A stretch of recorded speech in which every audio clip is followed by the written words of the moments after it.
स्वागत है आप सभी का नालंदा यूनिवर्स 77 पर। दोस्तों, घटना चक्र का एक बहुत ही शानदार सीरीज स्टार्ट किया गया है। यह series UP PCS RO exam के लिए है। यह सीरीज दोस्तों यूपी पीएससी के द्वारा जो भी एग्जाम कराए जाते हैं उन सभी एग्जामों के लिए है। खास तौर पर यह सीरीज यूपी पीसीएस और आरओ के लिए है। दोस्तों, यह वीडियो आप आरओ के लिए साथ ही साथ यूपी पीसीएस के लिए देख सकते हैं। ये बहुत ही शानदार सीरीज है। जय हिंद, जय भारत। जय हिंद दोस्तों, कैसे हैं आप सब। आज हम बात करने वाले हैं सवाल नंबर 55 के बारे में। और इस समय एंशिएंट हिस्ट्री चल रहा है। आज शाम को मॉडर्न हिस्ट्री का वीडियो अपलोड कर दिया जाएगा। दो वीडियो मॉडर्न हिस्ट्री का, 2 वीडियो एंशिएंट का, यानी कि आज 4 वीडियो अपलोड करने का लक्ष्य है।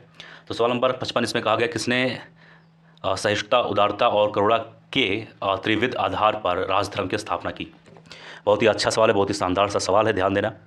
अब इस सवाल के बारे में बात करें, इस सवाल का सही उत्तर हो जाएगा ऑप्शन नंबर ए, यानी कि अशोक। ठीक है, तो ये चीज़ ध्यान देना। अब बात करते हैं प्रश्न नंबर 56 की ओर आते हैं। इसमें कहा गया, भारत का प्रथम अस्पताल एवं औषध बाग निर्माण करवाया था।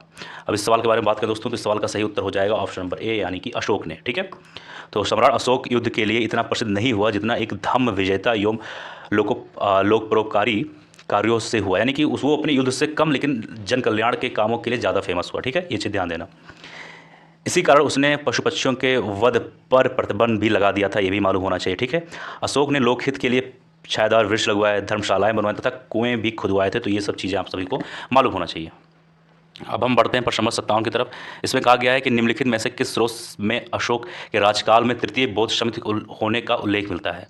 अब इस सवाल के बारे में बात करें तो यहाँ पर 4 पॉइंट है। पहला पॉइंट है अशोक के अभिलेख, फिर दूसरे में है दीपवंश, तीसरे में महावंश, चौथे में है दिव्यादान। ठीक है, अब कौन सा ऑप्शन सही हो सकता है, आइए देखते हैं। ठीक, अब इसके बाद एक मिनट देखिए, प्रश्न जो नंबर 57 है। ठीक है, अब इसके बारे में जानते हैं कौन सा सही हो जाएगा। तो प्रश्न नंबर 57 का सही उत्तर हो जाएगा ऑप्शन नंबर बी यानी कि क्या है, 2 और 3, यानी कि पॉइंट नंबर 2 सही है, पॉइंट नंबर 3 सही है। यानी कि अगर हम बात करें ये सही, यानी कि निम्नलिखित में से किस स्रोत में अशोक के राजकाल में और तृतीय बौद्ध समिति होने का उल्लेख है। तो दूसरा है, तीसरा, यानी कि दीपवंश और महावंश। ठीक है, अब मैं इसके बारे में थोड़ा सा विस्तार से बोल दे रहा हूँ, सुन लेना।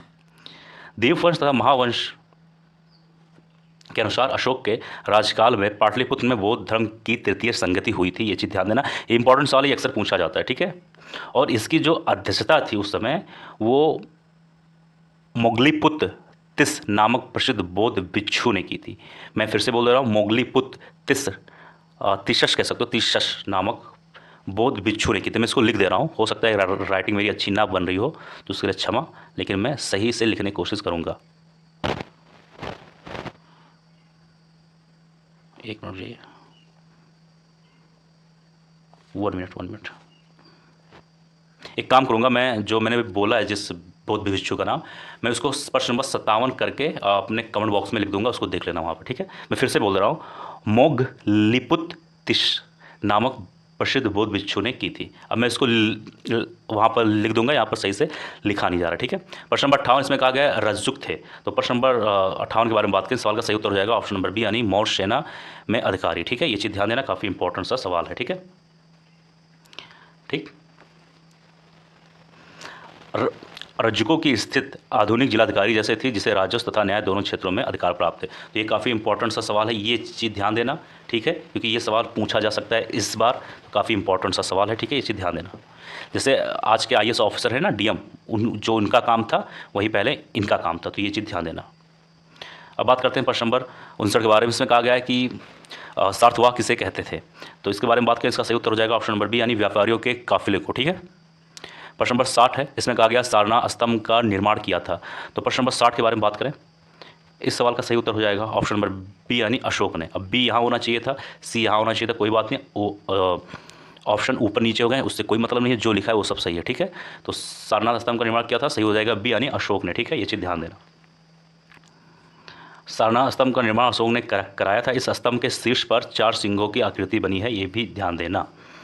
ठीक है, बात करेंगे प्रश्न नंबर 61 के बारे में। यहाँ पर 2 सूची दिया गया, एक सूची में कुछ स्थान के नाम है, जैसे आप देख सकते हैं, जैसे कौशाम्बी, कुशीनगर, सारनाथ और श्रावस्ती, और दूसरी सूची में दिया गया स्मारक। ठीक है, अब बताना है कौन सा जो स्थान है कौन से स्मारक से संबंधित है। ठीक है, काफ़ी अच्छा सवाल है।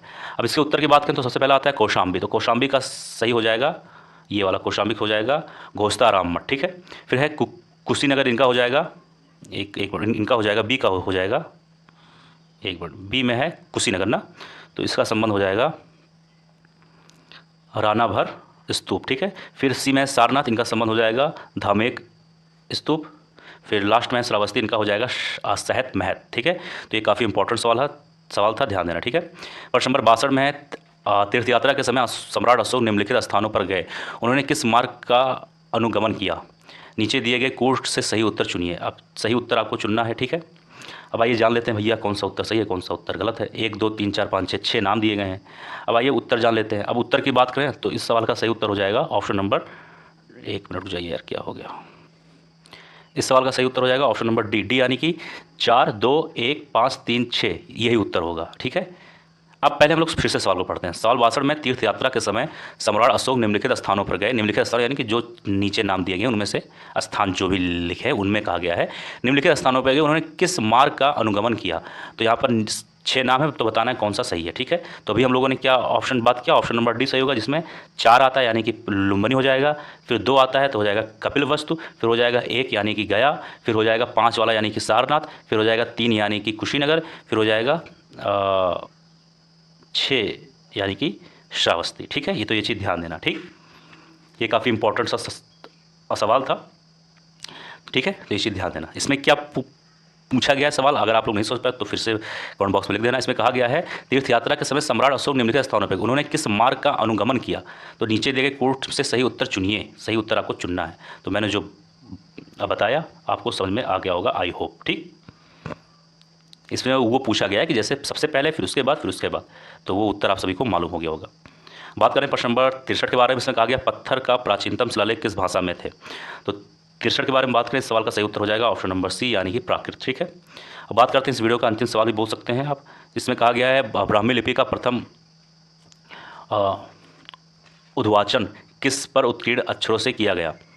अब इस सवाल के बारे में बात करें, इस सवाल का सही उत्तर हो जाएगा ऑप्शन नंबर ए यानी पत्थर की पट्टियों पर। तो काफ़ी शानदार सा ये सवाल था, ध्यान देना। ठीक है, तो ब्राह्मी लिपि का प्रथम उद्वाचन पत्थर की पट्टियों यानी शिलालेखों पर उत्कीर्ण अक्षरों से किया गया था। इस कार्य को संपादित करने वाले प्रथम विद्वान जेम्स प्रिंसेप थे, जिन्होंने अशोक के अभिलेखों को सर्वप्रथम पढ़ने का श्रेय हासिल किया था।